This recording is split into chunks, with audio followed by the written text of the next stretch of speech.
Hola, bueno, buenas tardes y en nombre de Casa Asia daros a todos y a todas la bienvenida a esta mesa redonda que, como sabéis, se titula es la cultura visual japonesa, videojuegos, manga y anime.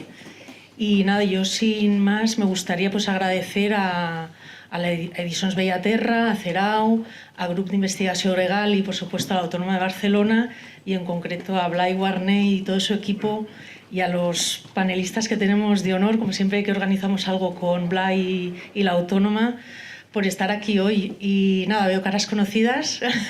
Hola. Y sin más dilación, pues te paso la palabra, Blai. De nuevo, gracias por venir hasta aquí. La verdad es que da gusto ver una sala así de llena y además de edades intergeneracional. Muy bien, da gusto así. Así que gracias. Y de nuevo a todos vosotros, muchas gracias. Blai os va a presentar y tenemos muchas ganas de escucharos. Blai, cuando quieras. Muchas gracias Yasmín, muchas gracias, bien, gracias a todos y todas por venir esta tarde, es una tarde fantástica, tenemos una vista preciosa, realmente bien, es un placer estar aquí con todos vosotros y vosotras.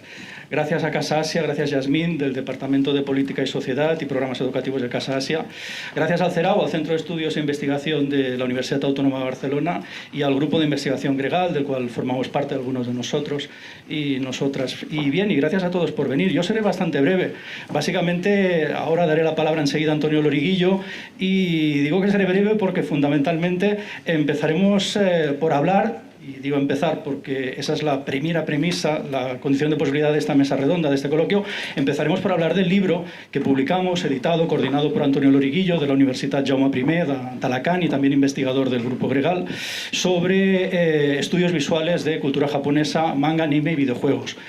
Inspira también el título de la mesa redonda y es de hecho de lo que hoy hablaremos con nuestros ponentes. Y disculpar a Montserrat Terrones porque había la feliz coincidencia de que se está celebrando en el CCCB, que nos acoge, una exposición sobre jóvenes autoras de cómic y de hecho Montserrat Terrones es la comisaria de esta exposición y se ha prolongado hasta el mes de junio, exacto, nos comentaban ahora el mes de junio, pero desafortunadamente por una pequeña incidencia no nos puede acompañar. Bien, no me voy a extender más, presento a Antonio rápidamente y él ya presentará a los otros miembros de la mesa. Antonio Loriguillo, como os decía, es profesor de la Universitat Jaume I d'Alacant, investigador del Grupo de Investigación Ítaca en esta misma universidad y del Grupo de Investigación Gregal en la Autónoma. Antonio imparte docencia en los grados de Comunicación Audiovisual en Diseño y Desarrollo de Videojuegos, así como en el máster oficial en Nuevas Tendencias y Procesos de Innovación en Comunicación de la Universidad Jaume I. Lo he dicho bien, ¿verdad? Muy bien. Y sus intereses investigadores se centran en la narración posclásica, nos vas a contar qué es esto, en el audiovisual contemporáneo y la animación comercial japonesa, temas en los que ha publicado diversas monografías y artículos especializados. Tenemos representantes de videojuegos, de manga, de anime, así que, bien, realmente es una mesa fantástica, pero es sobre todo un coloquio abierto, así que después daremos paso a todas las preguntas, comentarios que hayan. Esta mañana nos hemos reunido en clase también con estudiantes y nos hemos quedado con ganas de preguntar cosas, ahora lo podemos aprovechar. Bien, pues muchas gracias, doy la palabra a Antonio y adelante cuando queráis, gracias. Vale, pues buena tarde a tothom, muchas gracias por asistir a este coloquio. En primer lugar, claro, yo soy el moderador, soy también el editor de este libro y por tanto tengo que, si me permitís, hacer un pequeño agradecimiento a todo el esfuerzo de Yasmín y de Casa Asia en la logística, también por supuesto a Blai Warney, que es la figura omnipresente detrás de este evento, de esta logística que hace que podamos estar hoy aquí, todos y todas. Y si os parece vamos a comenzar ya con este coloquio, porque lo que interesa es que hablen autores y también, por supuesto, que podáis preguntar, ¿no? Como ha dicho Blai, ha avanzado, este coloquio un poco está inspirado, o la excusa, digamos, para encontrarnos hoy aquí es la publicación de este libro que tuve el placer de editar, Estudios sobre la cultura visual japonesa, videojuegos, manga y anime, publicado por la editorial Bellaterra, también en colaboración con el CERAU de la Universidad Autónoma de Barcelona, dentro de la colección que edita también Blai sobre estudios japoneses. Así que, como os digo, yo he tenido la suerte de editar este libro, pero lo que me interesa es, bueno, que comentemos aquí, yo creo, lo que nos interesa a asistentes y a ponentes, ¿no? Que es estas manifestaciones que dan título al libro, ¿no? Videojuegos, manga y anime, tan populares como sabemos en la cultura audiovisual contemporánea, no solo japonesa, queremos atender a estas manifestaciones un poco planteándonos qué carácter transformador tienen en la cultura visual global y, por tanto, en la nuestra, ¿no? De nuestro territorio, el catalán, el español. Así que vamos a ello, si os parece. Voy a ir presentando, si me disculpáis, a los distintos, a las personas que me acompañan hoy aquí, y enseguida empezamos con la ronda de preguntas, ¿no? Aquí tengo a mi izquierda a Víctor Navarro Remesal. Él es doctor en comunicación, es un referente absoluto para los Game Studies en lengua hispana.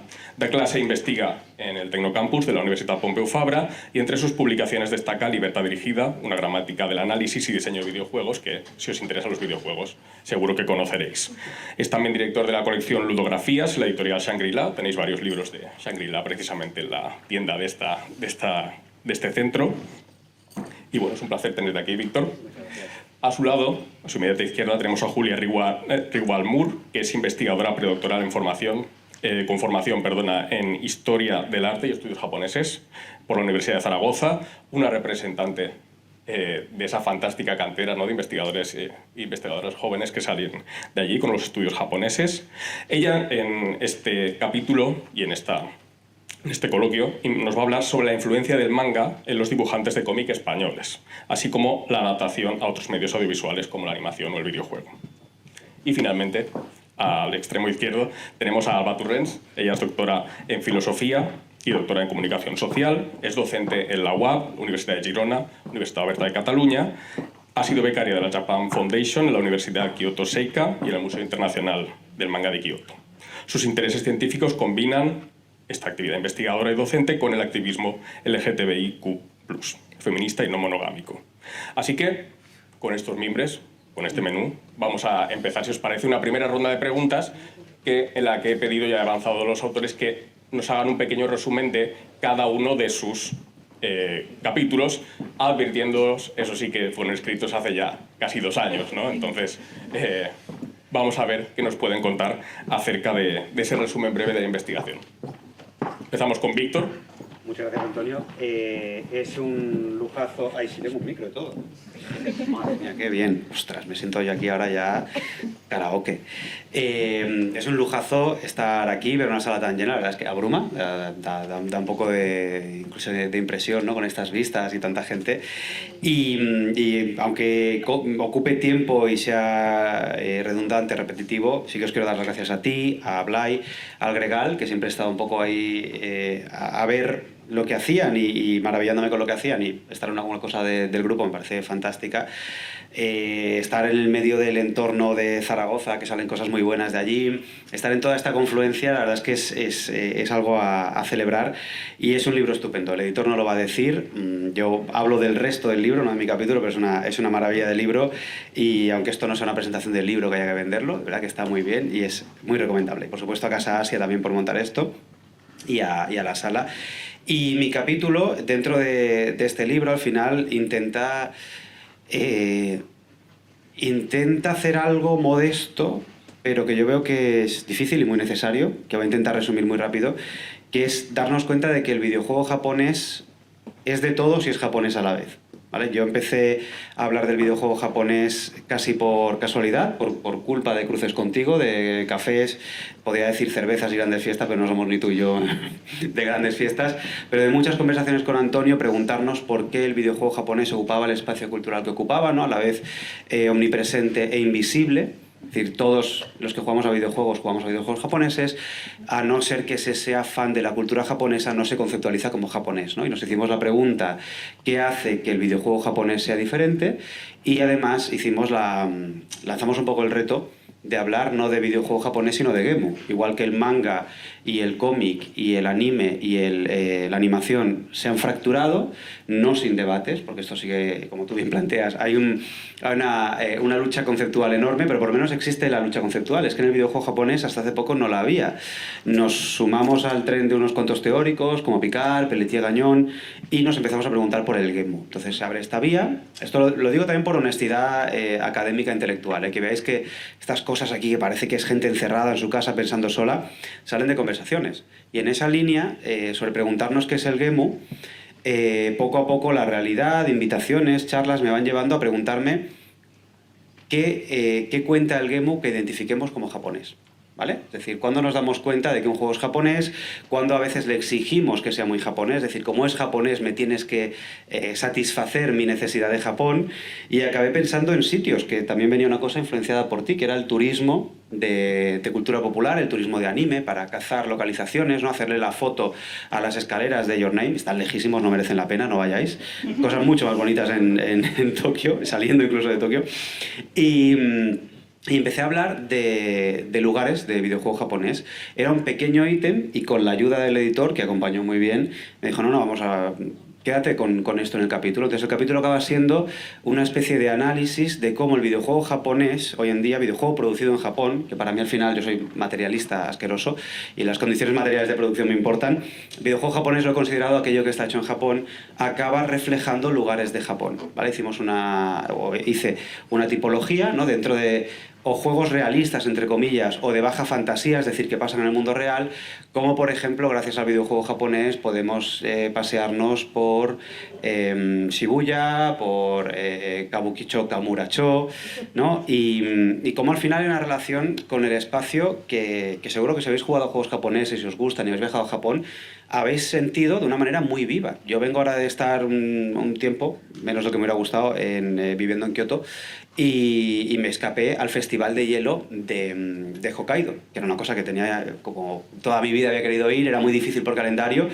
Claro, yo llegué allí y decía, si es que yo por esta ciudad sé ir, porque yo he jugado a Ryuga Gotoku 5, he jugado mucho en esa ciudad y me conocía las calles, y el layout de las calles, el urbanismo está muy bien reproducido. Y es una cuestión que parece menor, pero que creo que el capítulo solo empieza a tocar, también voy a ser modesto con esto, solo empieza a tocar, y que os animo, y por eso me detengo tanto en el porqué, no tanto en el contenido del capítulo, a pensarla. Si os gusta Japón, os gusta la cultura popular de Japón, lo habéis visitado, esa relación casi fantasmal que tenemos con los lugares, sobre todo en un medio interactivo que no solo te permite ver el lugar, sino recorrerlo, que te obliga a aprender el mapa, para mí era el motor de este capítulo. Tú ya luego me dirás si sale bien, sale mal, pero es por lo menos una invitación a que penséis los sitios de los videojuegos japoneses. Luego podemos hablar más, me podéis preguntar, pero este es el capítulo con el que, de manera muy temeraria, abre el libro después de tu intro, que yo cuando lo vi en el orden dije, ¿pero qué haces? Que la gente lo va a tirar. Pero... Nada de eso, nada de eso. Por cierto, no he dicho que el capítulo de Víctor se titula You Seem to Know Shibuya Pretty Well, representando la japonesidad en los mundos ludoficcionales del videojuego japonés. Entonces ya era un marcador también que ayuda a entender un poco esta sinopsis que nos ha hecho Víctor. Luego vamos a seguir abundando, si te parece, Víctor, muchas gracias. El capítulo de Julia se titulaba, también por dar un poco de contexto, Creando manga en España, contexto y desarrollo de la influencia del cómic japonés en los dibujantes españoles. Así es. A ver, probando. Esto es la falta de práctica, ¿eh? Bueno, buenas tardes a todos y a todas. Antes de responder a tu pregunta y comentar un poquito de qué va mi capítulo, pues quería daros las gracias a todos los que os habéis encargado de la organización y, por supuesto, de habernos invitado. Yo estoy encantada de estar aquí, y la verdad es que ver una sala de estas dimensiones y además con tan buenas vistas, tan llena de gente, que es lo más importante, es la verdad una maravilla. Así que, dicho esto, pues la verdad es que mi capítulo trata básicamente sobre lo que acabas de resumir en una frase, sobre la influencia del manga, del cómic japonés, en los dibujantes de cómic españoles de nuestro país. Y bueno, la verdad es que es un título bastante transparente, porque va de eso, es un tema muy concreto, que además es el tema base de mi actual tesis doctoral. Estoy a punto de terminarla, me queda un añito, y la verdad es que me vino muy bien en su momento, hace 2 años, escribir este capítulo para empezar a sintetizar una serie de ideas clave para el desarrollo de mi investigación. Entonces, a la hora de expresar un poquito a cualquier persona de qué va mi tesis, pues primero hago siempre una presentación de qué es el manga, que yo creo que aquí sobra, de qué es el cómic japonés. Pero luego pregunto si alguien conoce algún autor o algún título de un cómic que tenga clara influencia manga, ya sea estética o ya sea narrativa, que no sea de Japón, ya sea aunque sea de Estados Unidos, de Europa y concretamente de España. Y cada vez están apareciendo en el ideario popular de todos nosotros más autores, más autoras, pero son muy poquitos comparado con los que yo he descubierto. Son muchísimos los autores y autoras que aquí en nuestro país están viendo influidos por el manga, y lo han venido siendo ya prácticamente desde la introducción de todo lo que es el mundo manga anime en nuestro país, es decir, ya desde los años 70 en adelante, y increciendo, porque esto es un fenómeno que se ha desarrollado de una manera tremenda, especialmente en los últimos 20 años, que lo que nos viene a decir es que estamos viviendo en una época de neojaponismo, en el cual pues Japón está en nuestro ideario popular, en lo mainstream, en lo ya no tan underground, sino que disponible hacia todo el público, no solo a los que nos gusta este Japón tan ideal. Yo, en mi capítulo, si le echáis un ojo, podéis apreciar cómo, para hacer este estudio de los dibujantes de manga españoles, lo que he hecho ha sido dividir a todos estos nombres, a todas estas personas, por generación, es decir, los nacidos en los años 70, los nacidos en los años 80 y los nacidos en los años 90 en adelante, en el cual yo me incluiría si dibujara manga, pero no es el caso. ¿Por qué? Porque es muy interesante a la hora de poder ver el desarrollo del fenómeno, de cómo ha ido cambiando a lo largo de las décadas hasta ahora, y cómo al principio pues los primeros autores tenían muy pocos medios para darse a conocer, para verse influidos por los pocos títulos que llegaban, o sobre todo para publicar en general. Pero eso ha ido favorablemente avanzando hasta nuestro día a día, hasta 2023, en el cual pues ya les sale larga lista de autores, cada vez es más y más larga, gracias a sobre todo iniciativas o proyectos, publicaciones, como es el caso ahora, quizá el más llamativo, luego si eso hablaremos un poco mejor, de Planeta Manga, que es esta revista pues de la editorial Planeta, que lo que hace es un poco seguir ese esquema, ese modo de publicación de revistas japonesas, publicando, pues ahora, antes era trimestral, ahora es bimensual, y esto también es algo curioso y que yo creo que tiene mucho que aportar este detalle. Pues eso, publica capítulos de diferentes obras y autores de nuestro país, para que lo podamos consumir pues casi a la manera japonesa, pero adaptada desde luego a nuestro mercado, que ya luego comentaremos que es muy diferente. Por supuesto, para llevar a cabo este análisis del desarrollo de este fenómeno, yo lo que tiendo a analizar es, por supuesto, las obras personales y el desarrollo de cada autor, analizando también las influencias que ha tenido, no solo japonesas, sino también de otras tradiciones historietísticas, que también al cabo esto es lo más interesante, ¿no? Las hibridaciones y lo que va saliendo de todo esto, sus métodos de formación, que cada vez son, quizás en la actualidad, por supuesto, cada vez es más fácil aprender, ya sea de manera autodidacta o a nivel de alguna educación reglada, pero desde luego eso ha ido avanzando con el paso del tiempo.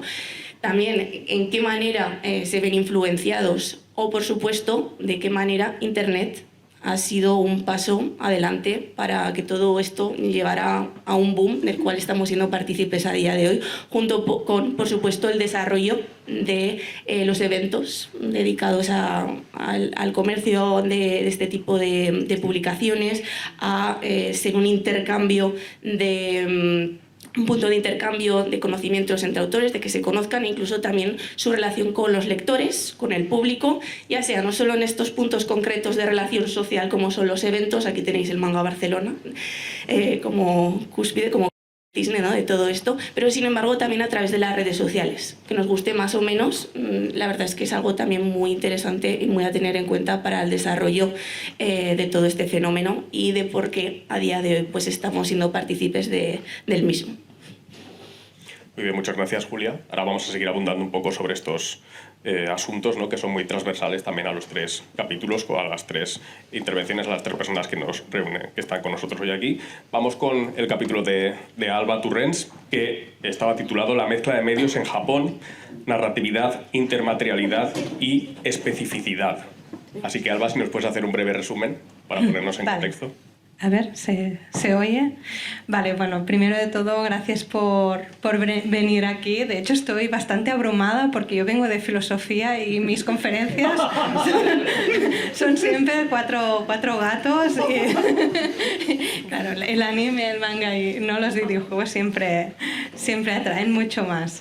Y bueno, la otra cosa, el otro hándicap, ¿no?, de venir de filosofía es que normalmente es muy complicado resumir ¿no?, las ideas que presentas en un capítulo. Y bueno, yo lo que voy a hacer un poco es hablaros un poco de la genealogía del capítulo, porque creo que es la manera como se entenderá, ¿no?, se puede entender la perspectiva. Y bueno, mi trayectoria investigadora con el anime empezó ¿no?, interesándose en el aspecto de la tecnología en el anime, ¿no?, que es un aspecto como muy abstracto. Y en un principio mi idea es esto, ver, ¿no?, intentar analizar qué papel tiene la tecnología en el anime, cómo el anime representaba la tecnología. Y esto, a raíz de mis estancias en Japón, pues hizo un giro radical, porque vi que era muy importante para entender la animación, entender qué aspectos de la tecnología, ¿no?, existen como medio. O sea, el anime no solo es un lugar donde vemos robots, ¿no?, y cyborgs, sino también es un medio tecnológico, y entender de qué forma este medio produce movimiento, ¿no?, qué técnicas utiliza para producir ¿no?, estos productos era importantísimo para entender qué es el papel de la tecnología del anime. Todo esto que me abrió todo un campo de los aspectos materiales, ¿no?, la materialidad del anime desde su perspectiva cinematográfica, o sea, la especificidad, ¿no?, de la animación japonesa. O para entender la especificidad de la animación japonesa debes entender cómo está producido, ¿no?, hay muchos ámbitos, pero uno de ellos, y más si estás interesada, ¿no?, como era en mi caso, en la tecnología, ¿no?, en el aspecto tecnológico del anime, pues esto era fundamental. Y a raíz de todo este punto de vista, pues está un poco planteada mi capítulo, que va sobre la transmaterialidad de los medios. O sea, en Japón, como sabéis, digamos, los diferentes medios, el anime, el manga y los videojuegos están completamente interconectados, ¿no? Un manga se traduce o se adapta al anime, ¿no?, o aparecen juguetes, o aparece un videojuego. O sea, tenemos, aparte de tener independientemente, ¿no?, el campo de la animación, el campo del anime, el campo de los videojuegos, pues están interconectados entre sí. Pues mi capítulo principalmente intenta hacer una reflexión de problematizar esto que se llama la idea esta de adaptación, porque normalmente creo que hay como tendencias a pensar que la adaptación es como inmaterial, ¿no? Vamos a traducir esto a esto. Y bueno, yo quería un poco intentar ver qué aspectos materiales, ¿no?, qué condiciones materiales de existencia del trabajo, pues esto tienen un impacto en cómo se traduce una cosa, un anime al manga o los juguetes, ¿no? Sabemos que, por ejemplo, en muchos animes de robots, que es un campo que a mí me interesa especialmente, bueno, ¿no?, cuando se hace el proceso de producción es muy importante el diseño de robots. ¿Por qué? Porque luego se vendrán, ¿no?, juguetes a través del mercado. O sea que hay aspectos materiales de la producción que deben ser tenidos en cuenta. Y básicamente, a partir de esta, ¿no?, de toda esta problemática, bueno, justamente cuestiono la idea de la identidad del anime, ¿no? Si existe, o sea, la identidad del anime, la identidad del manga y toda la idea también de la japonesidad, ¿no? Que es como una idea, bueno, al final pues que tiene tintes muy orientalistas y que si vas a lo específico acaba siendo mucho más complejo de lo que en principio, ¿no? Uno tiende a pensar de qué es esto del anime, el manga, el media mix en general. Muy bien, muchas gracias, Alba. Esto nos sirve también, este primer repaso, para... ya se han ido dejando un par de ideas. Yo me gustaría destacar que uno de los objetivos también del libro era, por una parte, demostrar efectivamente que queda mucha investigación por hacer. Estamos hablando de ser cada vez más específicos, ¿no? Cada vez hilar más fino. Solo así conseguimos hacer avanzar el campo. Pero Anime Studies, Manga Studies, Game Studies, Japanese Studies, ¿no? Como se quiera. Pero también era una motivación del libro tener este eje, ¿cómo decirlo?, ibérico, ¿vale? Porque si consultamos nuestras referencias bibliográficas, casi todos, ¿qué tenemos? Son producciones intelectuales hechas en el eje anglosajón, dominante en muchas de estas mediaciones, ¿no?, entre lo que pasa en Japón y el resto del mundo. Bueno, vamos a estos autores americanos, ¿no?, que lo tienen todo súper publicado, hemos leído sus libros, están en las bibliotecas. Sí, pero también al mismo tiempo este libro plantea, vale, sí, pero tenemos una óptica propia, es algo que también es un tema que nos interesa, que interesa al grupo de recerca gregal, ¿no? Cómo circulan estos manifestaciones que tanto nos gustan, tanto nos apasionan, ¿no?, de la cultura japonesa en nuestros territorios, territorio catalán, Estado español, ¿vale? Pues también contar con la visión, ¿no?, de investigadores como los que forman parte del libro, sin duda enriquece el campo, ¿no? Vale, está muy bien lo que pasa en Massachusetts, ¿no?, en la recepción de este anime, cómo se distribuye en Cartoon Network, ya lo sabemos, pero y en TV3 y en Canal Sur, este tipo de visiones que podemos tener desde aquí, y ahora abundaremos sobre ello, nos interesaban, ¿no? Y entonces permitidme en este punto también que mencione, por supuesto, al resto de autoras y autores que han participado en el volumen. A muchos de ellos os van a sonar. Tenemos aquí a Tomás Grau, precisamente de la Autónoma de Barcelona, José Andrés Santiago Iglesias, de la Universidad de Vigo, Claudia Bonillo, de la Universidad de Zaragoza, Manuel Hernández Pérez, de University of Salford, Sabrina Vaquerizo, de la UOC, y Daniel Ferrera, de la Universidad Carlos III de Madrid, ¿no?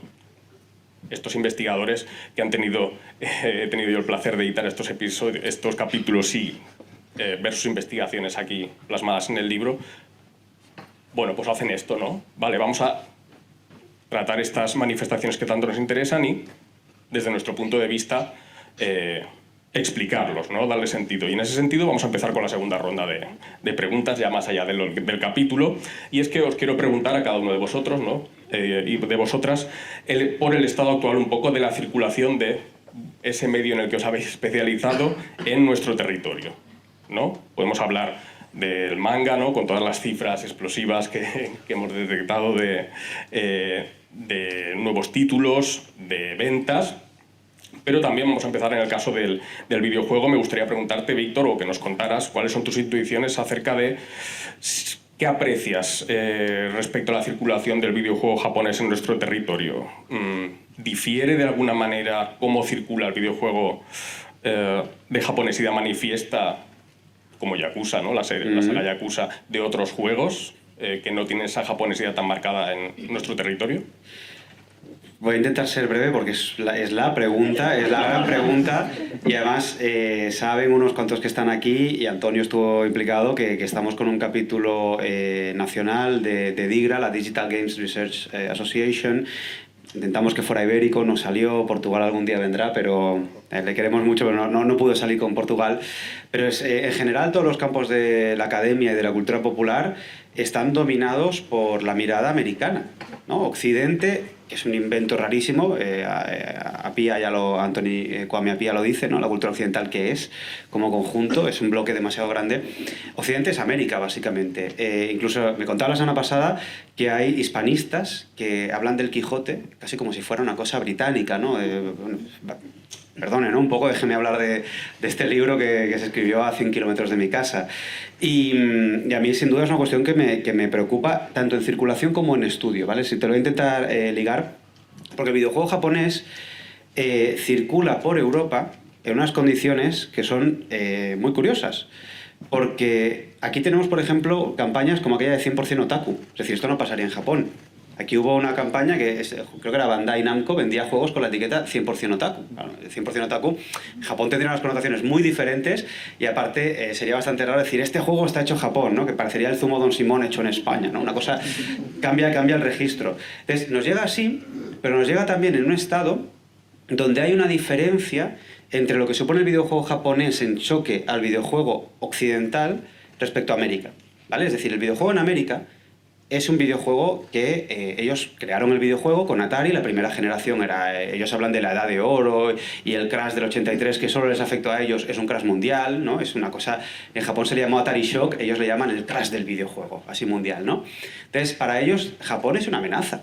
Hay un cómic de historia lamentable, que es la historia ilustrada del videojuego, algo así, donde se habla de cómo los parásitos de Atari estaban dispuestos a comerle el terreno a los grandes creativos de Atari. Y sale de Japón, porque Japón ya no es pobre, hace dinerets, y dice los parásitos de Atari, ¿no?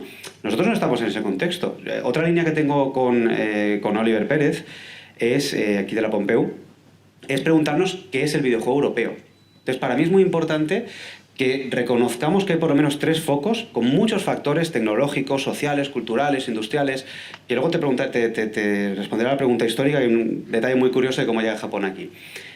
Donde Europa es diferente a América, ¿vale? No es una cuestión de identidades, no es una cuestión supernacionalista, ¿no? O supranacionalista de identidad europea. Es una cuestión de realidad, de básico principio de realidad. Europa tiene un consumo diferente. Aquí el videojuego japonés nos llega en unas tendencias de neojaponismo que no son en oposición al mercado americano. Porque allí hay un momento en que vuelve el videojuego americano, Xbox entra, hay un momento de alta productividad americana, tienen varios éxitos, Japón decae en el 2009. Y por aquí estaba Adrián, que estudia la construcción del JRPG en la prensa, ¿no? La prensa americana se hace eco de varias declaraciones de gente, lo que técnicamente sería bocachanclas, como el Phil Fish, el creador del FES aquel, que dijo, es que los videojuegos japoneses, delante de creadores japoneses, los videojuegos japoneses son una mierda. Y miraba y decía, ¿verdad que sí, japonés? ¿Verdad que lo que haces es una porquería? Una cosa muy americana, muy... Y ese debate nos ha afectado a nosotros. Esa cosa de el videojuego japonés ha muerto, está en decadencia, ahora la creatividad está en otra parte. Y es tremendo como Europa, que tiene grandes creadores y grandes empresas, buenas o malas, pero grandes, tipo Ubisoft, se hace eco de eso y participa, ¿no?, de un debate al que no pertenece.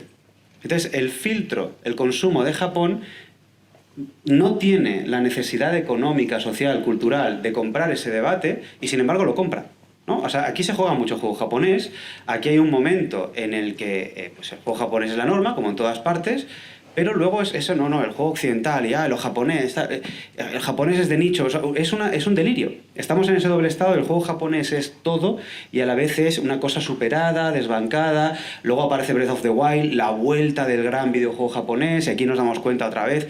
O sea, estamos a rebufo de unas posturas que no son las nuestras. Y yo siempre quedo muy anti-yankee con esto, pero es que los americanos ya tienen suficientes defensores, no hace falta que defendamos sus postulados, ¿no? Y nosotros tenemos el vantage point el punto de vista, por decirlo al anglosajón, de poder darnos cuenta de que hay un videojuego japonés que refleja Japón, que fuera de Japón tiene un valor que en Japón no tiene, ¿vale? Entonces, creo que es lo que intentaba yo hacer en el capítulo, ¿no? Es decir, a un japonés que salga a Shibuya, pues, le hace gracia, pero no le aporta. Yo cuando hubo la pandemia, pues, estaba con mono de ir a Japón y me volví a rejugar Ryoga Gotoku porque yo quería Naha, y yo daba vueltas, me aburría y daba vueltas por Naha, ¿no? Por Okinawa, que lo adoro.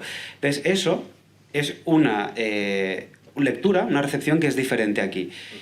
Pero no es igual a la diferencia que en América. Espero que se entienda esto, ¿vale? Que hay 3 vértices que creo que es muy, muy, muy necesario reconceptualizar para volver a entender o para aclarar un poco mejor cómo consumimos ese videojuego japonés como si fuera nuestro y a la vez como si fuera totalmente exótico, con un deje de orientalismo un poco peligroso y a veces incluso, ya digo, con ese orientalismo ya agresivo americano.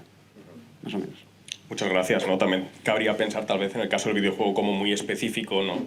Tal y como se distribuye, ¿no? Con estas plataformas digitales no depende tanto, por ejemplo, de sellos locales, ¿no? de distribuidoras cinematográficas, televisivas, como sí que lo hacen el manga y el anime, ¿no? Precisamente sobre esto te quería preguntar, Julia, ¿no? Ya hemos visto, bueno, yo también tengo alumnos en el grado de videojuegos, ¿no? Que me confiesan que se han gastado buena parte de su bono cultural joven en manga. Muy bien ¿no? hecho, muy bien hecho. Muy bien hecho. Entonces te quería preguntar, dentro de esta perspectiva de los autores y autoras españolas de estilo manga, ¿no? Iberomanga, o como dentro de esas etiquetas, ¿tienes alguna intuición de cómo están encajando ese boom total, ¿no? de títulos que están siendo editados por editoriales manga en España? ¿Cómo afrontan esa competencia que no son autores españoles, son ya directamente, ¿no? Los japoneses? Me viene muy bien esa pregunta vinculada justo con lo que has comentado, o esas pequeñas comillas que has querido poner con lo de influencia manga, porque a nivel académico nos viene muy bien lo que decías tú, lo de poner etiquetas a las cosas. Ahora quizá el término que más usamos para hacer referencia a esas obras o esos autores influidos por el manga en España es el mangañol. Que queda, pues la verdad es que es también muy transparente el término, ¿no? Pues España, manga, mangañol. Pero la verdad es que no siempre ha sido así. Se ha ido siempre buscando aquí en España un término concreto. Y la verdad es que no todos los artistas que yo incluyo en mi tesis, que tienen claras influencias del manga, están de acuerdo con esa terminología.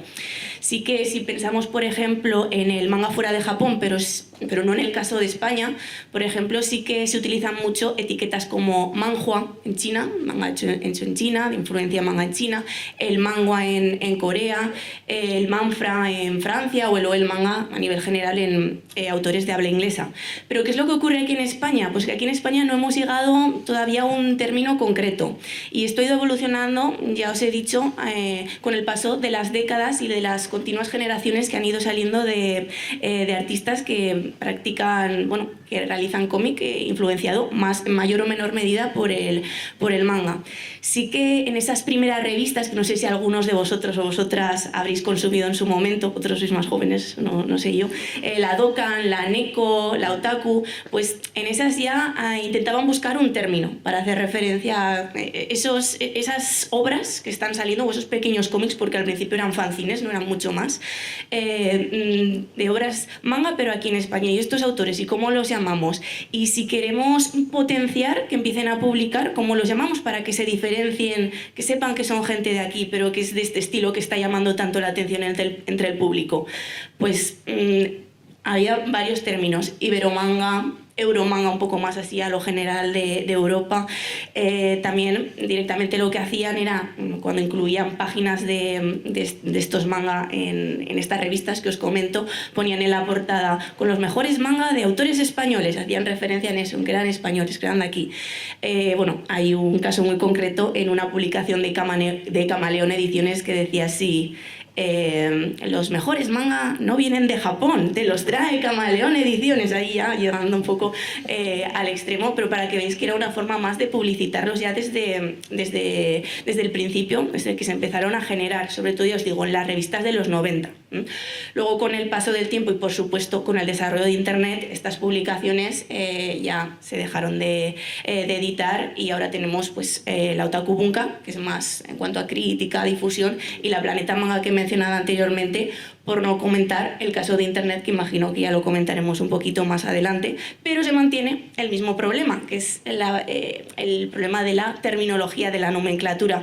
Sí que Glenat, antes de que dejara de publicar en España, lanzó una línea de publicaciones influidas por el manga de autores españoles que se llamaba Manga Gaijin, Gaijin, que en japonés sabréis que significa extranjero, que bueno, entendemos la idea de por qué se llamaba manga gaijin, pero no acababa de cuajar, porque claro, ya dices manga extranjero, ya no es manga, parece como que los presentas como copias a los dibujantes de aquí. Entonces no acabo de cuajar ese término. En la actualidad parece que el que más está cuajando, ya os lo comentaba, es el de mangañol, pero por lo que yo he podido averiguar a lo largo de mi tesis, entrevistando sobre todo a muchos autores, hay muchos, por ejemplo el estudio Channu, el estudio Kosen, que están muy a favor de este término porque lo tienen como un eslogan, incluso, una manera de publicitarse. Y, por ejemplo, tenemos también otros autores como Daniel Bermúdez o Fidel de Tovar, que están totalmente en contra de estas etiquetas, es decir, las entienden, les parece muy bien que haya autores que las defiendan y que las utilicen, pero, por ejemplo, en su caso dicen, no, nosotros hacemos cómic. Y ahí se queda un poco la cosa. Entonces, a nosotros los investigadores, concretamente a mí en mi tesis, me viene muy bien el término de mangañol, pero siempre hay que cogerlo todo con pinzas para poder analizar de verdad el fenómeno. Muchas gracias por ese apunte, ¿no? Final. De nuevo, pues, si queremos ser rigurosos, rigurosas, no podemos hacer generalizaciones, ¿no? Y eso ya, con todas las advertencias contra el orientalismo, yo creo que ese siempre hay que hacer, pues está ahí. Alba, en el caso del anime, yo te quería plantear, claro, tú hablas de esa intermaterialidad, ¿no? Esa relación también del media mix, ¿no? Anime está fuertemente relacionado con todos los paratextos, ¿no? La figurita, la banda sonora, etc. ¿Cómo afecta la experiencia a los espectadores de nuestro territorio?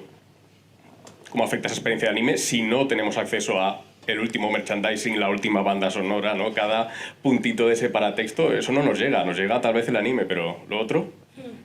Sí, yo, bueno, estaba pensando, ¿no?, cómo responder a todo y es realmente complejo porque yo cuando este 2022 estuve en Japón y hay una cosa muy obvia y es que cuando pones el pie en Japón estás inundada de imágenes de anime que aquí no tienes. Por tanto, la relación que se establece afectiva, ¿no? Porque además es esto, o sea, yo creo que el anime cada vez más está apelando a una relación afectiva con el carácter, está yendo más allá y esto es una tendencia a la cual están apuntando muchos investigadores, ¿no? De cómo la narrativa en realidad ya no es lo que importa en el anime, importa mucho más esto, cómo están hechos los personajes, que sean personajes monos, qué relación afectiva puedes tener con ellos. Claro, al no tener aquí ¿no? este mismo entorno visual, ¿no? Y este tipo de imágenes que nos rodean, yo creo que sí que se debe apelar, ¿no?, a contextos más concretos, como el tipo de plataformas con las que se distribuye, o también yo, por ejemplo, quería explicar, ¿no?, el caso de mi caso, y es que yo tengo 2 hijos, ¿no? Y aquí hay una cuestión generacional que a mí me ha impactado mucho y me ha interesado, y es la relación que tienen mis hijos con el anime, ¿no? Y de qué forma se relacionen y consumen anime. Pues, por ejemplo, el 324, ¿no? Claro, esto es súper interesante, o sea, la forma como aquí llega el anime y digamos, a las comunidades de jóvenes es a través de esta... ¿Y cómo lo hacen? Pues porque todos, ¿no?, los niños, los jóvenes, pues pueden ver este canal, que además está en catalán, y gracias a estos programas el catalán sobrevive. Yo siempre lo digo que TV3 el 324 ha hecho más por el catalán que cualquier escuela. Pero bueno, dejando de lado el tema este cómico, sí que es verdad que hay cosas de estas, y el tema de las plataformas. Una cosa que me fijé cuando estuve en Japón es que los contenidos que hay en un tipo de plataformas y en lo que podemos ver aquí, lo que podemos acceder aquí, es completamente distinto, ¿no? Hay plataformas que sí que más o menos puedes ver lo mismo que Japón, pero y luego yo creo que aquí hay un juego... Bueno, hay todo un ámbito de análisis, pero sí se quiere hacer, ¿no?, de qué forma eso nuestras comunidades, ¿no?, aquí en España y aquí en Cataluña concretamente, nos llega el anime, debemos hacerlo a través desde las plataformas que llegan y desde los canales como a 324 y Super 3 y Absolutamente, ¿no? Y de nuevo, y yo voy a ser pesado con esto, hilar fino, ¿no? Que tiene que ser el último objetivo de todo investigador. Podemos generalizar, vale, hay una... ¿Cómo se recibe el manga en España? Pues siempre será incompleto, porque no es lo mismo la experiencia de un ciudadano extremeño, ¿no? Que de alguien que esté en Cataluña, ¿no? Que con toda esa parafernalia, ¿no? En televisión hemos tenido siempre programaciones. Yo, por supuesto, desde Castellón tenía sintonizada TV3, por supuesto, y eso me ha influido como persona. Aquí estamos. Así que vamos con la siguiente ronda, que trata un poco de preguntas de salirnos un poco, estamos tratando el mismo tema, pero dar un pasito desde atrás, ¿no? Porque os quería plantear, bueno, constatamos, ¿no? Que ha permeado esos contenidos que nos reúnen hoy aquí, de la cultura visual japonesa, pero os planteo, ¿tiene algo especial en estos mercados en nuestro territorio para hacer que haya permeado tan bien? ¿O no? ¿O es una experiencia que se puede comparar perfectamente? No, esto pasa igual que en Grecia, ¿no? Tenemos casos como el anime en Italia, ¿no? O el manga en Francia que nos llevan a pensar lo contrario. Y me gustaría que especificarais eso, ¿no? Si consideráis que en cada manifestación el contexto español presenta algo distinto, el mercado español. Sí, adelante, Víctor. Mira, te voy a decir también que antes decía lo de la circulación, lo de 100% Kotaku, le quería tirar un guiño a Tomás, y no lo he dicho, su capítulo va de circulación, el mío no, o sea que ya he reconocido que la sé que hay que nombrar para vender todo el libro, no solo lo nuestro. Yo es que soy profesor de historia, entonces cada vez más la realidad me está obligando a tener una lectura historicista de todo. ¿Qué quiere decir esto? Que en el mundo no hay esencias. No es que todo sea accidental, pero hay una inercia histórica. Entonces, algo que puede ser menor en su momento, como que haya que llenar contenido en una tele y sea barato poner Heidi, ¿no? O que haya un constructor loco, yo soy de Tarragona, promotor loco, que le guste Mazinger, le ponga Mazinger Z a la urbanización y construya un Mazinger. Claro, yo he crecido con el Mazinger de Tarragona, entonces...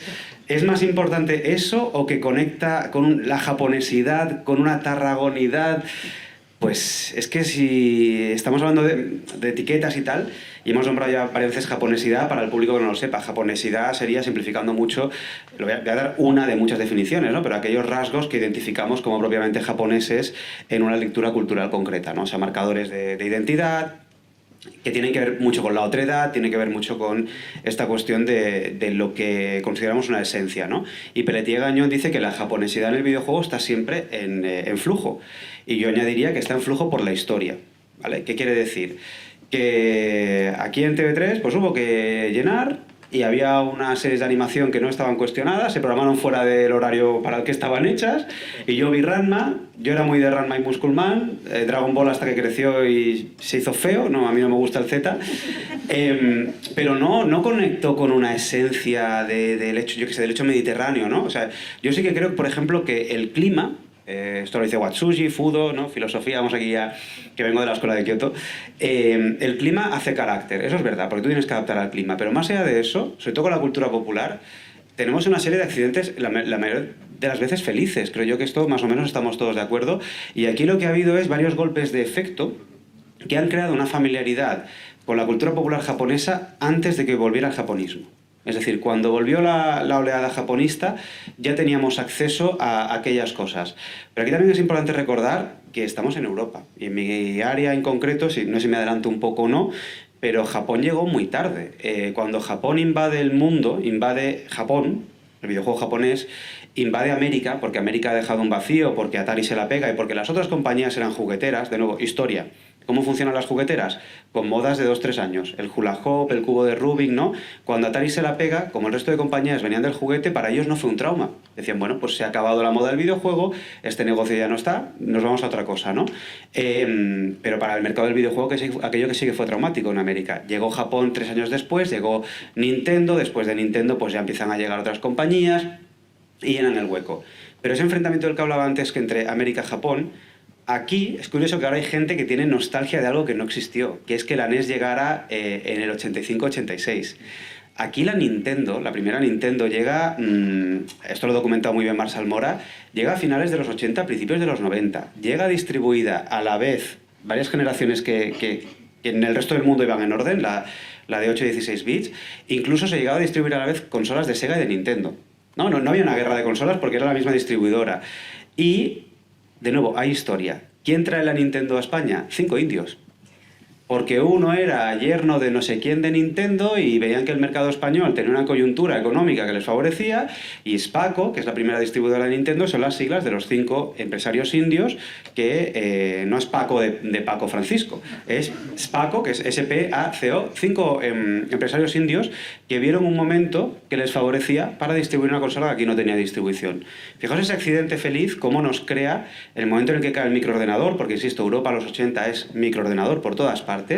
Hay revistas que hablan del MSX como el samurái, ¿no? Llegan los japoneses, llegan los nipones, el samurái, pero siempre era lo raro. Era microordenador europeo, a lo mejor americano, británico, y de repente llega lo japonés. Llega tarde, y yo creo que, en concreto, lo que decías de qué hay aquí que acoge, no lo sé en general. Es verdad que España, dentro de Europa, ha tenido un cierto amolde del japonismo. Cada vez que ha habido japonismo, pues Francia está al lado, ¿no? Ha encajado bien, pero al videojuego japonés le sienta muy bien que aquí la cultura japonesa ya la conocíamos. Esa es un poco mi hipótesis, pero si no hubiera habido TV3, tal, algunas cositas, más que TV3 por la época, sería quizá eso, Heidi Marco, ¿no? Aquel camino allanado de manera blanda, ¿no? Donde no hay la fricción que habría después. Cuando se empieza a hablar de videojuegos japoneses no cae mal. Y cuando llega Mario, por ejemplo, Mario... ya está muy quemado lo de Iwabuchi, ¿no? De sin nacionalidad, Mukokseki, pero es verdad que Mario es muy Mukokseki. Nintendo no hace alarde de ser japonesa, tiene un universo propio, la película nueva es americana y tiene gestualidad americana, llega a lo japonés y llega muy poco a poco. Entonces de repente decimos, anda, si los juegos que jugamos son japoneses y fíjate, como tal cultura, tal y cual. Y yo crecí leyendo estas revistas Minami, estas cosas que hablaban de la cultura. Cuando se empiezan a dar cuenta de que lo que consumimos es japonés, hablan de un bloque cultural, que es manga, anime, videojuegos. Y lo naturalizan de una manera que por ejemplo, yo que sé, en Polonia no hubiera sido fácil. En Francia sí, porque Francia, como tiene una industria del cómic enorme, puede acomodar mucho más manga, pero simplemente por dimensión de la industria, ¿no? Entonces, de nuevo, perdonad que vaya a cuestiones materiales y cuestiones históricas, pero es que esto nos ayuda a entender matices y a explicar mucho cosas que pasan más que esencias, ¿no? O es que esto es muy japonés, ¿no? O la apreciación del arte, el minimalismo. La historia nos permite ser complejos, que es mucho más agradecido. Y yo creo que va un poco por ahí. Exactamente. Muchas gracias. En el caso del manga, Julia, no sé si quieres comentar algo y quieres anticipar incluso esos hitos que también te planteaba, ¿no? ¿Cuáles fueron o cuál identificas como ese momento en el que se abren las puertas para el manga en España? Genial, pues bueno, ante todo he de decir que va a ser una respuesta un poco general, porque realmente me voy a centrar en el caso español, porque realmente para comparar lo que es el mercado editorial en España con pues, países concretos como por ejemplo Italia, Grecia, pues habría que también incidir muchísimo en el caso de cada país para poder hacer una buena comparativa. Sí que en mi caso estoy intentando digamos ampliar un poco el foco de visión de mi investigación para comparar España con países hispanoparlantes por el hecho de que compartimos el mismo idioma, pero realmente así en términos generales yo creo que queda patente que el problema que tiene España en este ámbito es el mercado, que no se puede comparar por ejemplo con el francés, con el belga, franco-belga, o por supuesto con el de Estados Unidos, americano en general, o por supuesto el de Japón. Entonces, claro, en base a eso, los artistas que tenemos aquí han tenido que buscarse la vida, nunca mejor dicho. Ya desde la primera generación de artistas nacidos en los 70 y también muchos de los 80, cuando empezaron a querer publicar o hacerse conocidos, ellos empezaron, pues sí, alguna cosilla en estas revistas que comentábamos antes, pero nada, eran poquitas páginas o alguna publicación especial. Si salía algún concurso, pues podían ganar publicar algo, pero era algo más meramente anecdótico. Mientras que los que sí que consiguieron labrarse un futuro en este ámbito, más allá de pequeñas publicaciones como estas, ya os digo, tuvieron que irse fuera, publicar pues en Estados Unidos, en Francia, y de hecho muchos de ellos incluso a día de hoy mantienen este modus operandi, porque si bien ahora es más fácil publicar en España, pues el pago que te hacen muchas veces suele ser más jugoso pues en industrias más, por supuesto, más desarrolladas. Pero bueno, desde luego, por adelantar lo que me comentabas, hemos avanzado muchísimo. El mercado español todavía está a años luz del de Japón, incluso del de Francia, pero hemos avanzado muchísimo, ya no solo en el caso del manga a nivel general. Hace 2 años, me acuerdo, en el Manga Barcelona, que se festejó totalmente como el manga, un título de Haikyuu, había superado en ventas hasta Arturo Pérez Reverte. Entonces, esto ya es que es muy significativo, no es necesario que yo desarrolle nada más en cuanto a esto, eso la noticia lo dice todo. Pero en el caso concreto de los autores influenciados por el manga aquí en España, pues sobre todo yo marco 2 hitos bastante grandes que han mejorado sus medios para publicar, para hacerse conocidos, que fueron las redes sociales y por supuesto también las publicaciones, y con las publicaciones voy a intentar vincularlo también con el tema de los eventos, porque los eventos o las convenciones de manga, anime o de Japón en general siempre suele haber presencia de estas editoriales. ¿Por qué? Porque primero, a través de internet pues muchos autores pudieron aprender de manera autodidacta, muchos de estos autores que yo estudio son autodidactas, y también dar a conocer su obra. Las redes sociales, muchos de ellos pues han logrado seguidores y público que igual de otra manera hubiera sido imposible. Y aquí también hago alusión, de todo es que está muy vinculado a las nuevas plataformas que permiten a autores pues publicar de manera gratuita e incluso recibir a cambio dinero, como por ejemplo Webtoon. Yo aquí marco el ejemplo de Miriam Bonastre, y también porque ella publicó Huki en Webtoon, y a día de hoy pues ya se está publicando, están a la hora de publicar ya creo que el 3er tomo de Huki en papel, y es muy significativo porque además de que se permite tener otro medio para darse a conocer, también cambia muchas veces la narrativa, porque no es lo mismo dibujar para que tu obra se vea en un papel impreso con páginas que se van pasando de izquierda a derecha o de derecha a izquierda, depende del autor, a si lo vas a publicar online, porque eso del scroll que hacemos todos, ¿no? con nuestro dedo pulgar o el índice, el que sea, pues también afecta a la manera en la que el dibujante luego tiene que pues plantear las viñetas, etcétera, etcétera. Entonces, ya os digo, Internet, sobre todo el desarrollo de las redes sociales como punto de inflexión, pero también, por supuesto, las iniciativas de editoriales para sacar adelante, especialmente en estos últimos 10 años, publicaciones de Made in Spain. Sobre todo, pues yo hago alusión a Planeta Manga porque quizás es el ejemplo que, valga la redundancia, mejor ejemplariza todo este movimiento, todo este fenómeno, y pues su papel en los salones o en las convenciones como método también para conectar a estos autores con su público.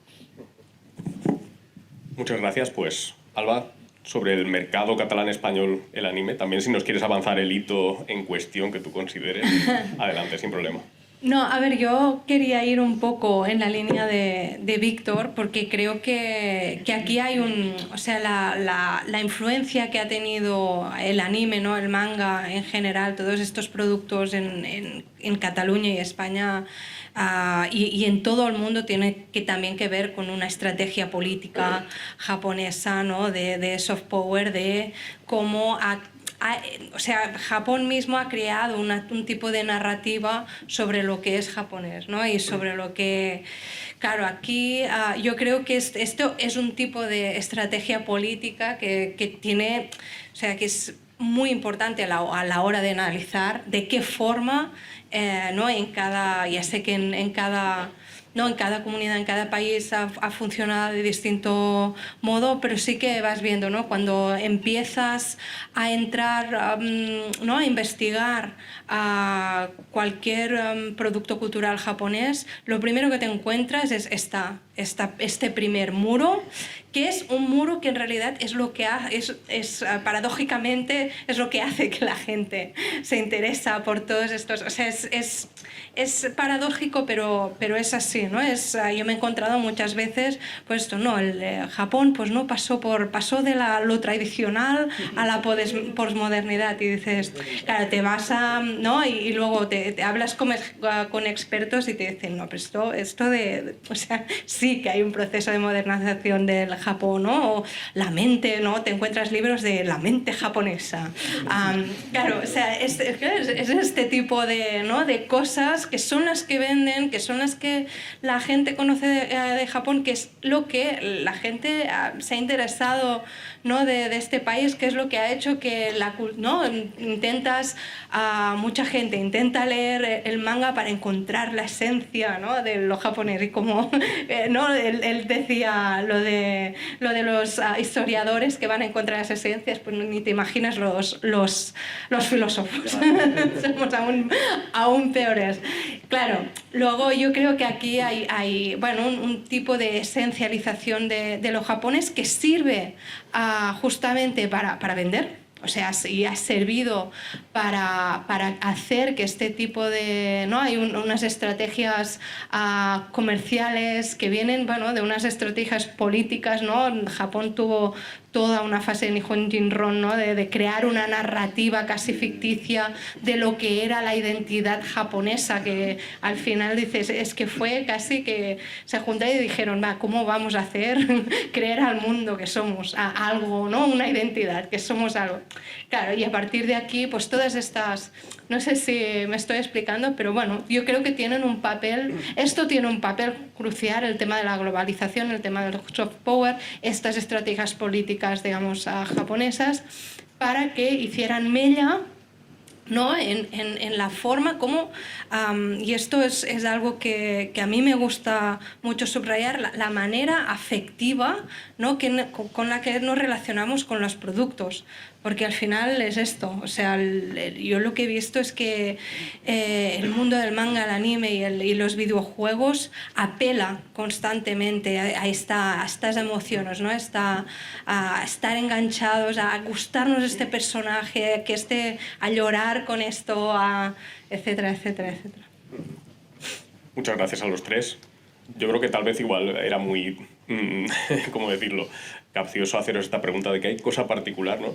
Estando en Barcelona, ¿no? Tal vez deberíamos rendirnos la evidencia, y un evento como Manga Barcelona, ¿no? El Salón del Manga ha sido, sin duda, tal vez uno de los eventos más vertebradores, ¿no? De esa recepción en nuestro territorio, pues de todo un poco, ¿no? O sea, hablamos de afectivo, un evento más afectivo, ¿no?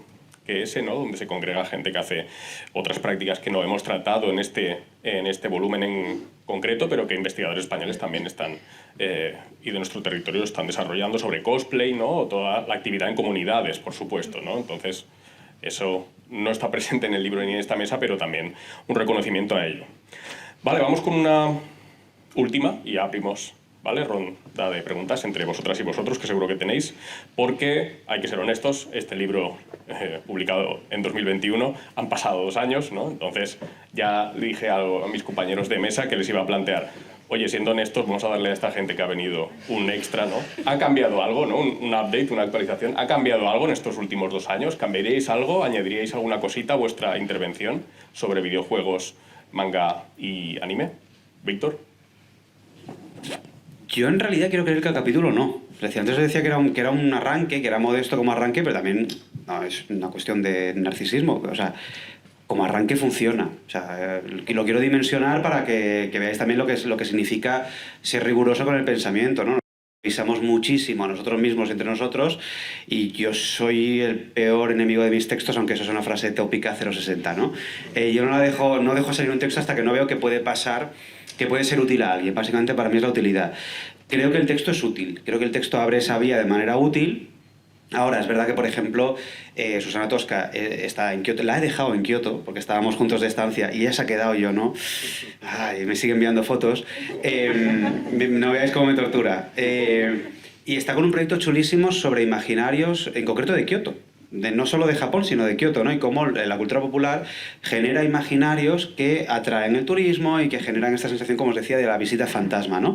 Entonces, para mí lo que ha ampliado es que yo ahora citaría mejores investigaciones. Pero claro, es que el objetivo de este capítulo era invitaros a pensar en eso, ¿no? En esa relación con los espacios, en cómo Japón se representa a sí mismo, en cómo ellos no tienen la necesidad de retratar su calle, sino que lo hacen porque, bueno, da color, ¿no? Es una manera de producir también a veces más barata, porque bajas y haces la foto para la ilustración, pero para nosotros en la recepción es algo completamente diferente. Entonces, lo que sí que creo es que, por fortuna, el tema ha avanzado. Se sigue hablando de representación de Japón. Hay un investigador muy potente que sigue en Kioto también y me sigue enviando fotos, que es Vincenzo Idone Casone. Está con una postdoc sobre la representación en cultura popular de espacios lúdicos. La cultura japonesa, cómo los japoneses representan los arcades, sobre todo. No sé si habéis visto High Score Girl, la serie de Netflix, pero claro, es que él está documentando series del 78. Un manga del 78 que es Game Center Arashi, que ya era de un chavalín que iba y jugaba a los juegos que salían en el momento, ¿no? Cómo eso contribuye a la nostalgia de fuera y de dentro, ¿no? Es curioso que nosotros tenemos nostalgia por la llegada de Street Fighter, no tal como llegó aquí con la Nintendo Acción y tal, sino por el arcade, que Street Fighter en arcades de barrio, muchos renovaban las máquinas cada 3 años. O sea, a mi barrio no llegó Street Fighter el día que salió en Japón, ya os lo aseguro. Y ampliaría eso, pero eso es lo que creo que es una disciplina y un trabajo académico, ¿no? Es decir, mira, hay más fuentes, la investigación sigue, esta no está mal, pero nunca es el trabajo definitivo.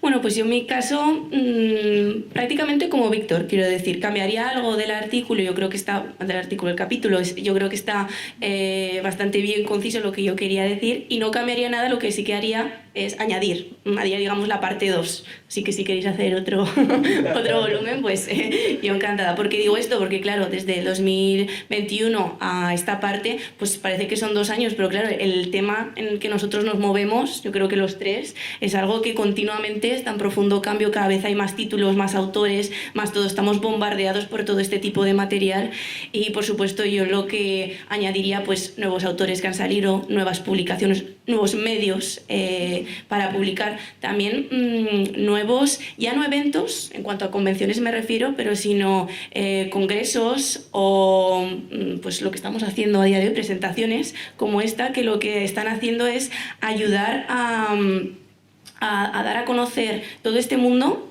pero en el ámbito académico, que yo creo que es algo que en los últimos 10 años ya se empieza a ver, especialmente en España, pero es que en estos últimos años está siendo tremenda este avance. Escribimos este libro en pandemia también, entonces en mi caso, en mi investigación voy a incluir un capítulo específico para hablar de cómo el COVID-19 ha influido en el trabajo, en el desarrollo y publicaciones de los artistas, porque bueno, la mayoría de sus casos tampoco es que haya cambiado mucho, porque los pobres están ahí dibujando en su casa, y entonces pues a nivel creativo pues a algunos les ha influido más, menos, un poco como a todos, ¿no? Pero sobre todo el hecho de la total parada de eventos del sector, o como muchos se han tenido que refugiar en las redes para mantenerse activos, pues la verdad es que serían todas estas cuestiones que os comento, cosas que añadiría. Bueno, yo, en mi caso, el problema que tengo con los artículos que escribo, que una vez los escribo ya, si empiezo a corregirlos los voy a odiar. Así que escribí el artículo y pensé, bueno, déjalo, y en todo caso, dentro de 10 años, cuando casi no te parezca que sea tuyo, lo vuelves a leer. Las ideas que escribí siguen siguen allí. Lo que pasa es que, bueno, por cosas de la vida, yo me he interesado por otros aspectos relacionados siempre con el anime. Por ejemplo, ella decía lo del COVID, pues yo, por ejemplo, una de las problemáticas que creo que hoy en día es muy importante y debe ser pensada en muchos ámbitos, y también en el anime studies, es la cuestión del cambio climático y el antropoceno. Y últimamente me he enfrascado, digamos, a investigar este tema, ¿no? en relación a como 2 niveles. Primero, de qué forma los animes, ¿no? se relacionan con la tecnología y la naturaleza, ¿no? A nivel de representación, cómo se presenta la naturaleza en relación a la tecnología en el anime. Yo, por ejemplo, ahora iré a Kioto en un congreso de... Tú haz daño. Sí. Vente, si quieres, yo encantada. Vale, me voy 4 días, ¿eh? Estaré más tiempo en el avión que en Japón, o sea que... Pero bueno, me voy a un congreso y ahí me gustaría hablar de 2 animes que creo que son muy interesantes a respecto, que es Made in Abyss y Miyazaki. Miyazaki, evidentemente, cuando hablamos de naturaleza y bueno, creo que, por ejemplo, Made in Abyss explora la cuestión de lo que es las profundidades de la Tierra, ¿no? Y esto liga un poco con el tema de la materialidad, cómo la Tierra modifica, ¿no? Los personajes que se adentran en ella en contra, ¿no? de lo que es el capitalismo, que lo que hace es modificar la naturaleza a medida que los humanos la van encontrando, y aquí analizo algo. Y otro nivel que me gusta, que me gustaría explorar y que quiero explorar es cómo se nos ha vendido, ¿no? El tema de la desmaterialización de los medios, ¿no? Como ahora es todo in the cloud y cómo es una falsa manera de enmascarar justamente la relación que tienen los medios con la Tierra, ¿no? O sea, no por ser medios digitales han dejado de ser más tecnológicos. Todas estas plataformas producen una cantidad de calor inenarrable, que tiene un impacto con el medio natural. Y creo que es algo que es importante, ¿no? Estudiarlo y de qué manera, no sé, es una línea de estas que no es que tenga nada mucho que... Pero bueno, con el tema, ¿no? La relación entre tecnología, materialidad, naturaleza y lo humano, pues por ahí he ido. Muy bien, muchas gracias a los 3 por estas aportaciones, siempre sacas buenas ideas de hablar con gente brillante como los autores del libro.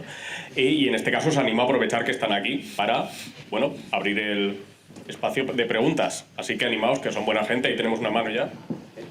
Vale, muy bien. Por ahí, luego ahí. Sí, adelante. No.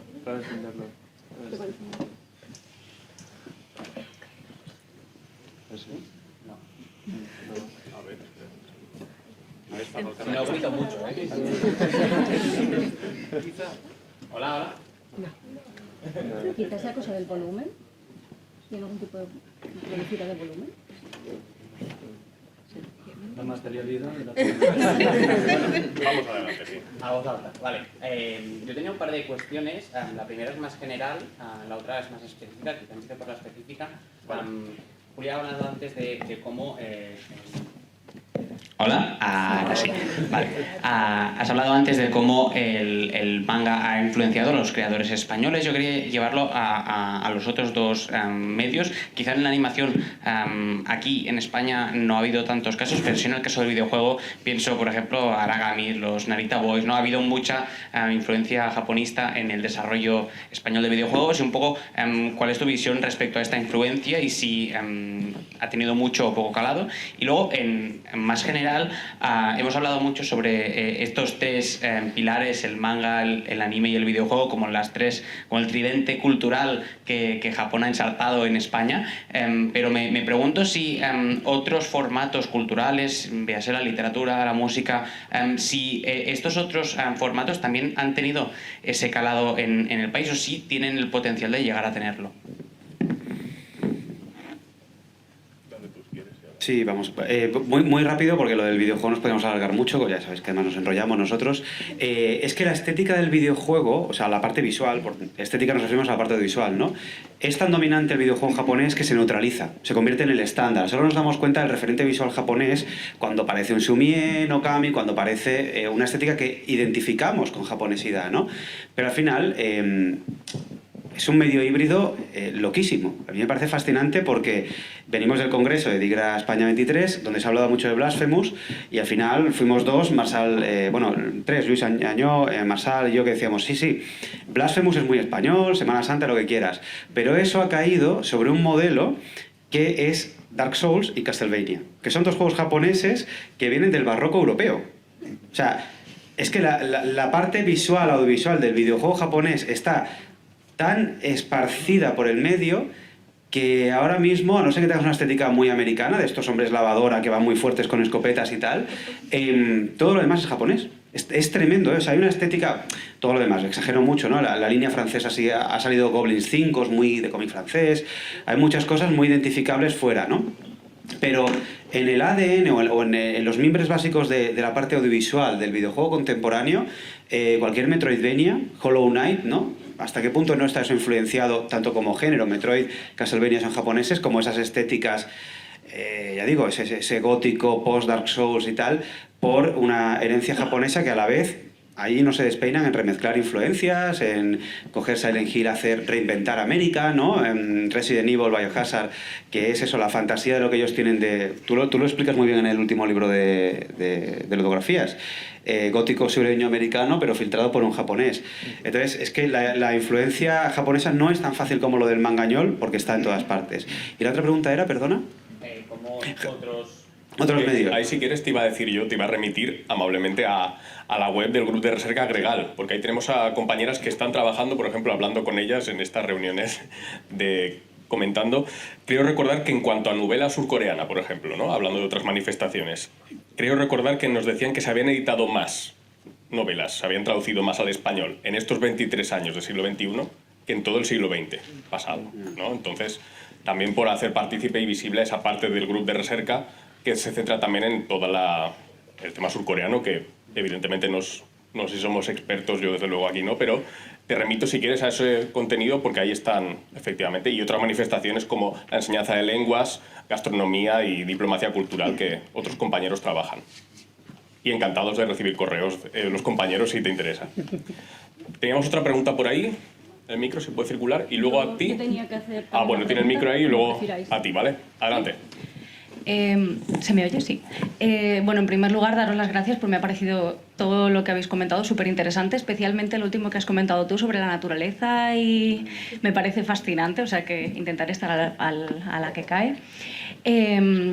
Y bueno, yo, que soy traductora, siempre tiro para el tema de idiomas.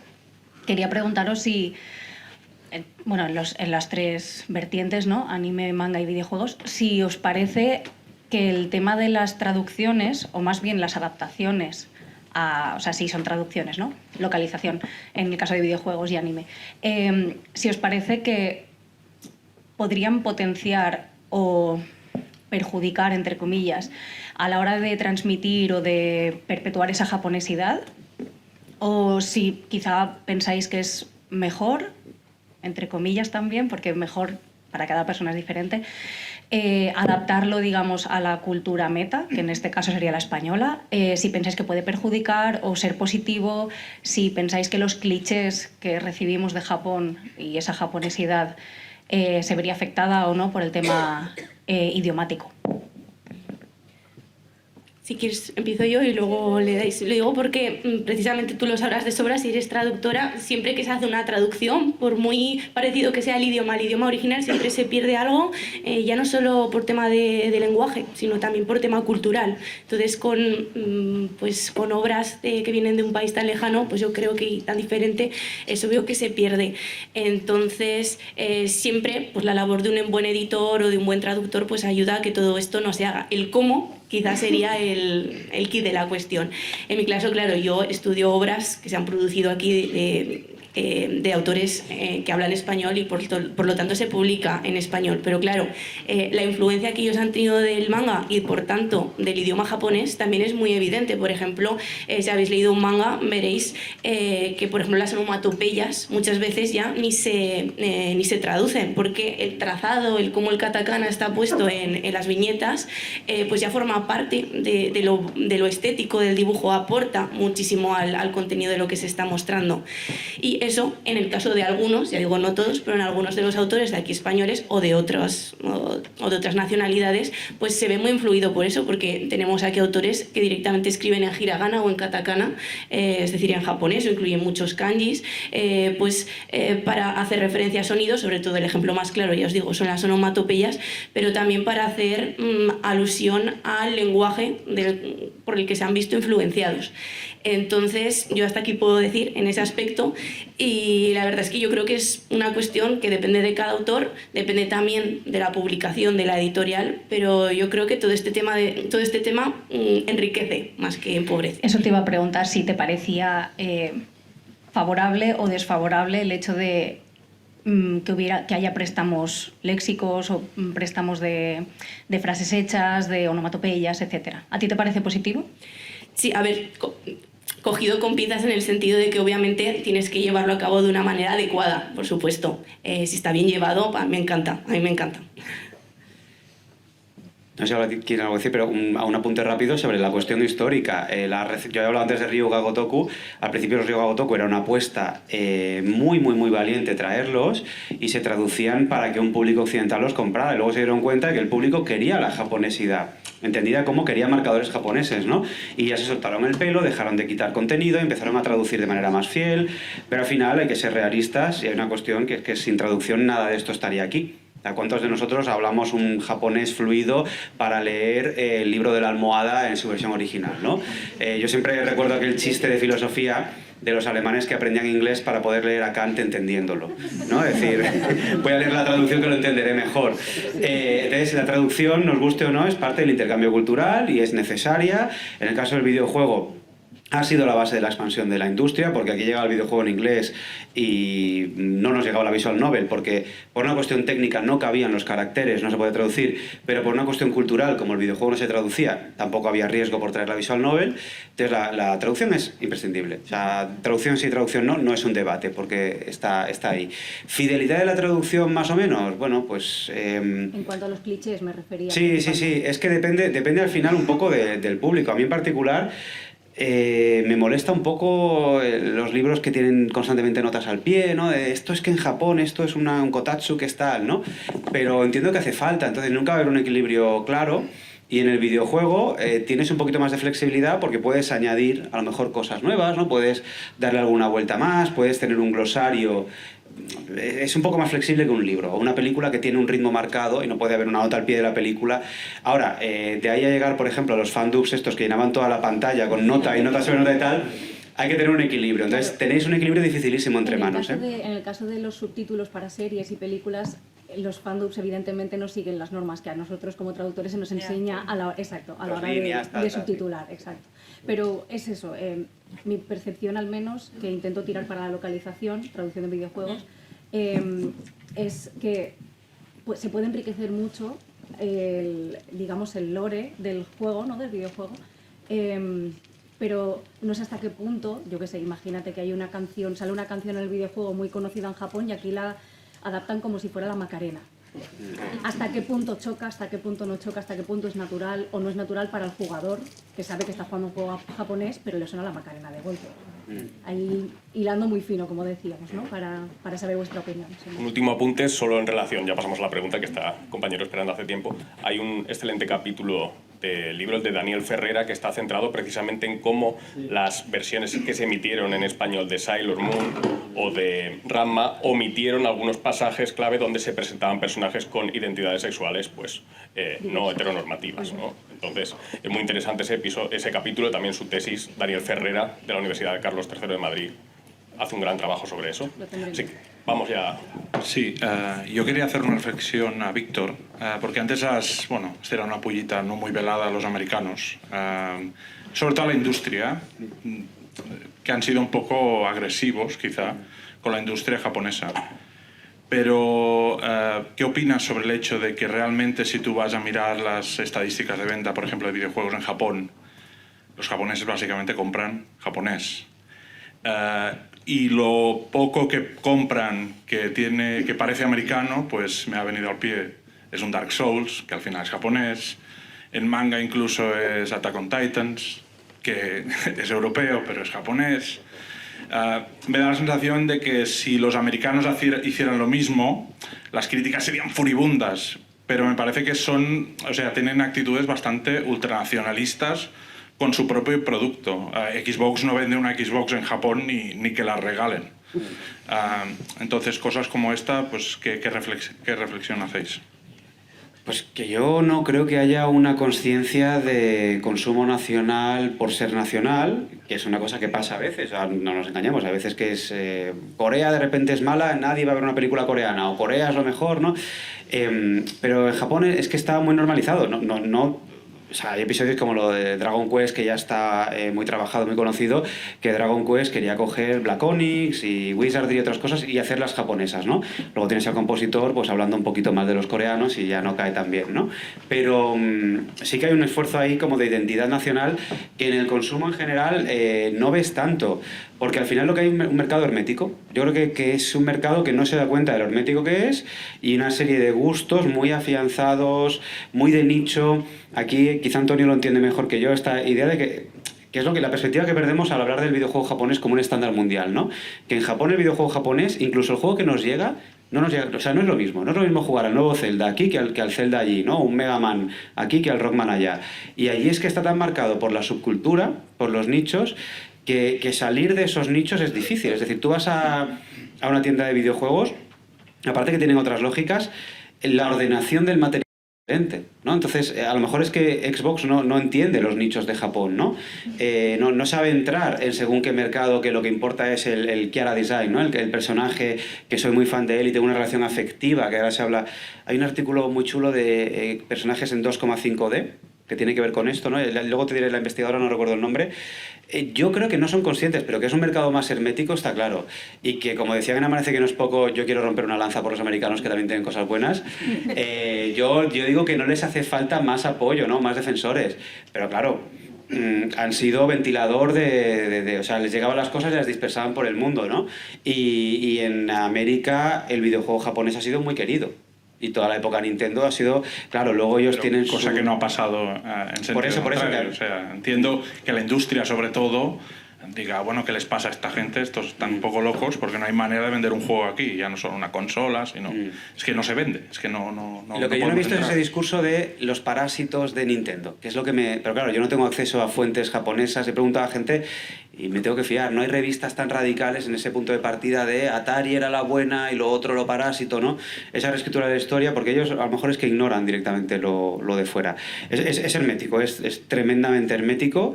Yo estuve hace poco en el archivo de la Video Game Preservation Society y claro, tienen cosas allí que jamás me hubiera imaginado que llegaran a existir, ¿no? Como cómics interactivos del 84, porque es que lo que hay allí, el jugador medio tampoco lo conoce. O sea, los nichos son profundísimos. Y buena pregunta, gracias. Vale, pues creo, Yasmín, corrígeme si me equivoco, ¿da tiempo a una última preguntilla más? Muy bien, pues si alguien se anima. Aquí, por favor. Aquí en la esquina.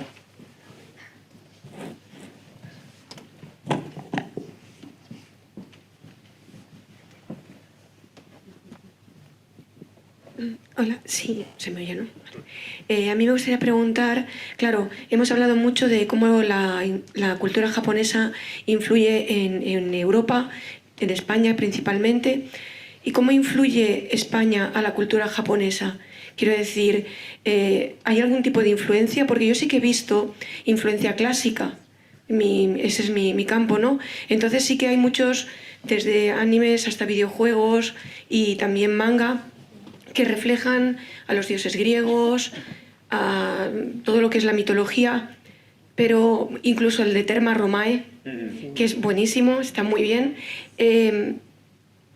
Cuando ellos piensan en Europa, cuando ellos piensan en la cultura clásica, ¿piensan en la cultura clásica europea o piensan en la cultura clásica a través del filtro de los americanos?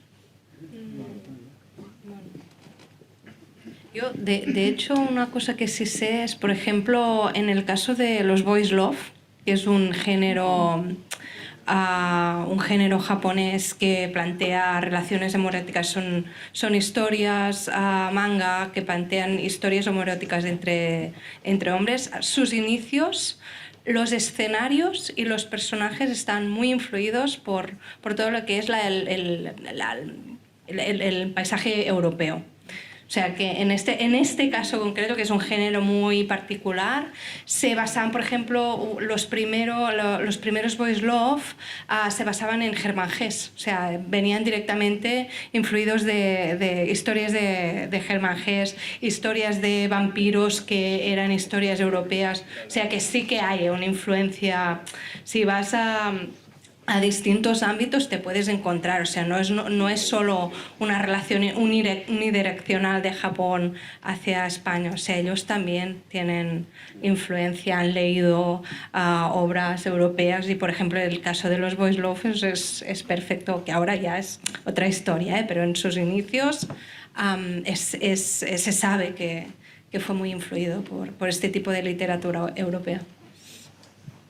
Yo como aporte añadiría que hay una cosa que me encanta, que es ver a través de un manga cómo, por ejemplo, los japoneses ven o representan la Revolución Francesa, La Rosa de Versalles o Innocent, que es más reciente todavía, y me parece caminos de ida y vuelta. O sea, que es maravilloso ver cómo una cultura que además tiene en un medio tan propio como el manga unas maneras de transmitir una narrativa, un estilo, y representa algo que es totalmente ajeno a su historia, como por ejemplo este caso tan concreto.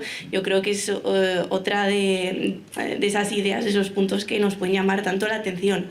Referente a mi investigación, yo por añadirte algo más, y yo estudio artistas que están publicando en Japón, y es algo como darle otra vuelta de tuerca a la idea, porque si antes os he planteado el problema de la nomenclatura, de cómo llamar a obras de aquí españolas influenciadas por el manga, que no se les sabe cómo llamar muy bien, que algunos autores no están a favor, en contra de las etiquetas, claro, ¿y cómo llamas a una obra de manga que se ha publicado en Japón en una revista como la de todos los japoneses, pero el autor es extranjero? Entonces sería más manga que un manga publicado aquí, no porque no es japonés, pero más es un problema que yo lanzo por ahí por si alguien lo quiere reflexionar. Yo quiero aprovechar la pregunta, si es la última, para acabar celebrando, por favor, los viajes de ida y vuelta, los intercambios y la ruptura total de las esencias, porque aquí estamos hablando de cultura japonesa durante hora y media porque nos encanta, pero eso, ninguno es japonés de origen, creo. Entonces, está muy bien. En esta época en la que se nos quiere reducir la identidad a una única dimensión, y perdonad que me ponga así como muy... la Revolución Francesa, ¿no? La toma de la Bastilla. Recordemos que las culturas florecen en intercambio, y evidentemente hay muchísimo personaje español en videojuegos japoneses, sobre todo de lucha. El fascinante es Cervantes de León en Soul Calibur, más allá de Vega, Balrog en Street Fighter, pero en Dead or Alive hay una boxeadora española, Eric Ricardo en Castlevania. A mí lo que me fascina, por moverme un poco con esta idea de los espacios, ¿no? De los mundos, son los mundos los mundos lúdicos de los parques de atracciones. Claro, yo no he podido visitar ninguna ahora porque me pillaban lejos, pero está Porto Europa, al sur de Kobe, que es como una plaza de España, un no sé qué italiano, un no sé qué de... Una locura. O sea, es un batiburrillo de una fantasía de Europa, que ellos lo tienen como eso, como un lugar de fantasía. Hay una reconstrucción de un pueblo victoriano, inglés, perdida en las montañas de Kioto. Tardaba 2 horas en llegar en bus y os puedo asegurar que cada día me levantaba diciendo ¿y si hoy?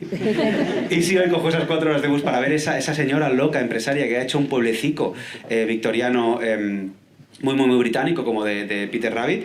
Está eso, está el Huistenbos, que es el pueblo holandés por influencia histórica, porque de nuevo volvemos a la historia, y luego está el que yo tengo en mi corazón, que nunca he ido, el Parque España, que eso es fascinante, porque dices, ahora estoy viendo, ¿no? Cuando aquí alguien hace un manga, sobre todo cuando yo era más chaval, ¿no? Que hacía un manga, y hola, me llamo Hiroshi, y este es mi amigo no sé qué, ¿no? Y voy al instituto. No teníamos ni idea de Japón, pero ponías aquello, ¿no? Como estoy comiendo ramen porque soy japonés, ¿no? Y ellos te ponen allí como la toma del Alcázar, y es una montaña rusa, y es una cosa muy... palabras mezcladas que no tienen nada que ver, y a mí eso me enternece. Es que mola un montón que haya ese intercambio, porque no veo una mala intención, no veo una apropiación de nada, veo que hay una relación de fascinación mutua, ¿no? de ida y vuelta, y los parques de atracciones, hay una investigación pendiente. Vamos a buscar alguna beca que nos pague el viaje y así volvemos a Japón. Imaginad qué viaje más bonito, los 4 o todo el libro de parque de atracciones en parque de atracciones. Me lleváis en la maleta, por favor. Pues ahora sí que creo que tenemos que cerrar el evento por hora, aunque podemos disfrutar de las vistas mientras vamos bajando. Muchas gracias a todas y a todos por asistir. Muchas gracias, Víctor, Julia, Alba, por estar con nosotros. Gracias de nuevo a Casa Asia y a Blay, que pide la palabra. Sí, perdonadme solo un momento, agradeceros a todos y todas y a todos vosotros también las intervenciones y simplemente comentaros que este volumen es el volumen 13, de hecho estaba un poco asustado cuando lo sacamos adelante, aunque en Japón es el 4, el número de la mala suerte, pero bueno, nos tocó durante la pandemia y era final y es por eso que todavía no se había podido presentar y ha sido una ocasión felicísima teneros a todos vosotros y vosotras aquí para poder presentarlo. Así que agradeceros simplemente esto y agradecer a Editorial Bellaterra también el apoyo en esta colección, la Biblioteca de Estudios Japoneses, que publica la Universidad Autónoma de Barcelona desde el CERAO, el Centro de Estudios e Investigación de Asia Oriental, y este es el segundo volumen que sacamos sobre cultura popular japonesa, concretamente sobre cultura visual, y otros volúmenes son de sociedad, de antropología, de historia, de literatura. Bien, como antes comentaba Antonio también, es desarrollar conocimiento de un modo más cercano y en una lengua que no sea hegemónica en el campo académico como si lo es el inglés, por ejemplo. Antonio, adelante, ya simplemente para cerrar cuando quieras. Gracias. Simplemente muchas gracias por venir y que tengáis muy buen día y nos vemos pronto por ahí, ¿vale?